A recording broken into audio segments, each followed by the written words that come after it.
ketua kan sanak tu mengakui gambar betul jaleh sanak baca tu macam bola screenshot kayo.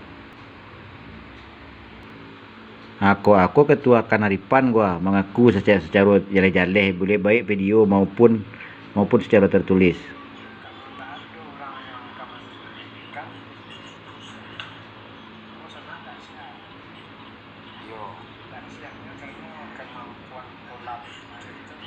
Ada sana ada siap nyodo ada siap. Ada nak sana puan. Tapi terpasu berterima aja Maya.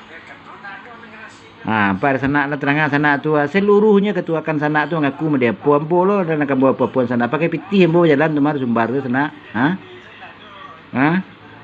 Independen. Kalau wartawan kau ratu preman berseragam boleh tahu mah. Ambo kok bukan orang baru beraja. Jadi ada sana tu. Jaleh dan buat trik-trik wartawan tu ciri piti mas sana. Jadi sekali lagi majalehan indak do sana nama tanda tangan ndak para dulu memburansang do. Apalagi komentar Pak Lepender.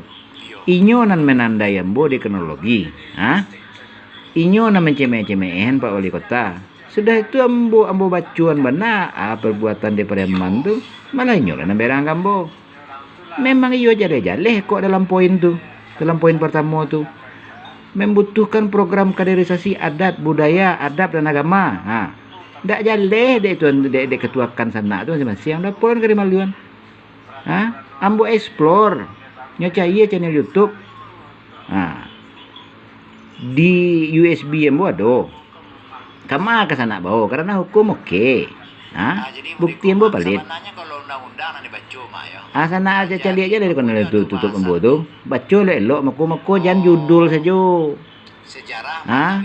Dan catat di sana ndak pantas sana berang do. Man pantas ke berang ambo ketua Kerapatan Adat Nagari sana tu 75 nagari.